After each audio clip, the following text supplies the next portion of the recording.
फेरीवाल्यांच्या बाबतीत काही महत्त्वाचे मुद्दे आम्ही फोकस केलेले आहेत.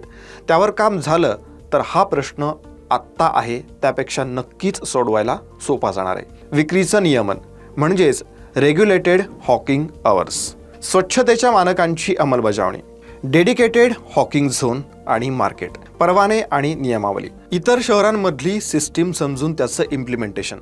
सकारात्मक पावलं, या तर अत्यंत साध्या आणि सोप्या गोष्टी आहेत ज्याचं इम्प्लिमेंटेशन करणं खूप काही कॉम्प्लिकेटेड नक्कीच नाही आहे. फक्त हवी इच्छाशक्ती, जी आत्तापर्यंत सरकारने दाखवलेली नाही, विशेषतः मुंबईमध्ये. 74,000 कोटी रुपयांच्या बजेटमध्ये हा प्रॉब्लेम सॉल्व्ह करण्यासाठी येणारं सरकार काय करतं ते पाहावं लागेल. सोबतच या सर्व नियमांचं पालन करण्याची फेरीवाला आणि ग्राहकांची मानसिक तयारी असायला हवी, हेही महत्त्वाचं आहे.